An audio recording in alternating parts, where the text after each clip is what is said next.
पाकिस्तान के सबसे मशहूर यूट्यूबर्स में शुमार होने वाले साद उर रहमान, जिन्हें दुनिया दकी भाई के नाम से जानती है, आज एक ऐसे स्कैंडल में फंस गए हैं जिसने उनकी पूरी शोहरत को खतरे में डाल दिया है। लोग हैरान हैं कि वो नौजवान जिसने अपनी मज़ाहिया वीडियोस और गेमिंग स्ट्रीम से लाखों दिल जीते, अब पुलिस की हिरासत में क्यों है।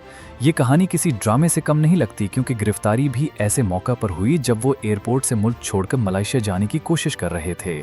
उन पर लगे इल्ज़ामात आम नहीं हैं बल्कि बहुत ही संगीन हैं। FIA और नेशनल साइबर क्राइम अथॉरिटी के मुताबिक डकी भाई तवील अरसे से बाइनोमो और 1xBet जैसी गैर कानूनी गैम्बलिंग ऐप्स को पाकिस्तान में प्रमोट कर रहे थे। ये वो ऐप्स हैं जिनके ज़रिए हज़ारों नौजवान अपनी कमाई और मुस्तकबिल दोनों हार बैठे।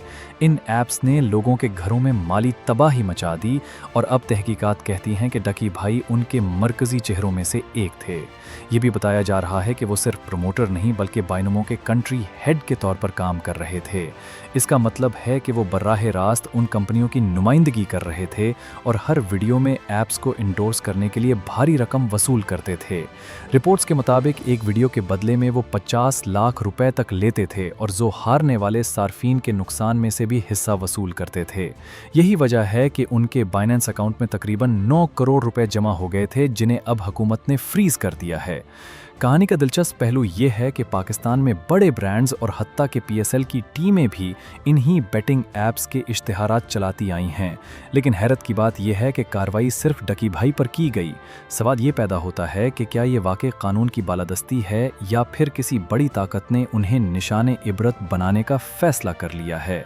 लोग ये भी पूछ रहे हैं कि अगर बड़े इदारे बरसों से यही काम कर रहे हैं तो उन पर हाथ क्यों नहीं डाला गया। गिरफ्तारी के बाद अदालत ने डकी भाई को जिस्मानी रिमांड पर FIA के हवाले किया।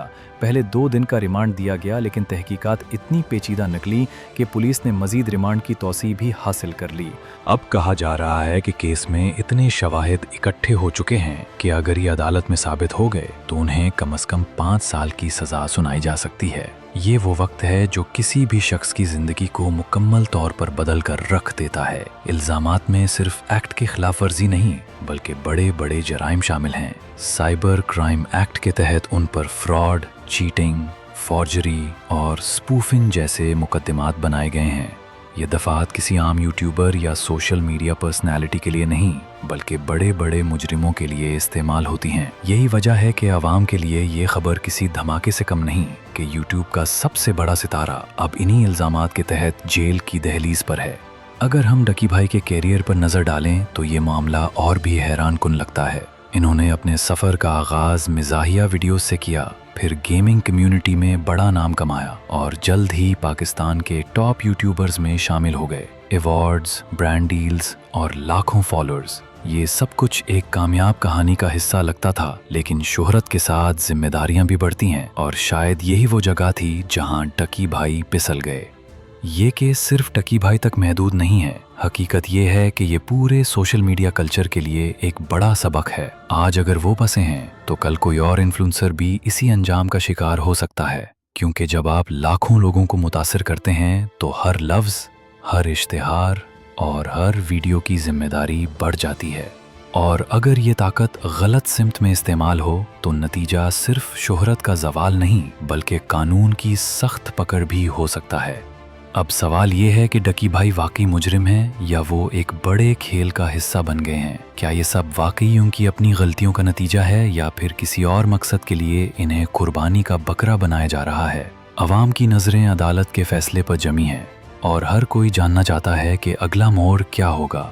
ये मामला सिर्फ एक यूट्यूबर की गिरफ्तारी नहीं बल्कि इस पूरे डिजिटल निज़ाम का इम्तिहान है। क्या कानून सबके लिए बराबर है? क्या बड़े इदारों को भी इसी तरह जवाबदेह ठहराया जाएगा या फिर सिर्फ एक नौजवान को मिसाल बनाने के लिए कुर्बान कर दिया जाएगा?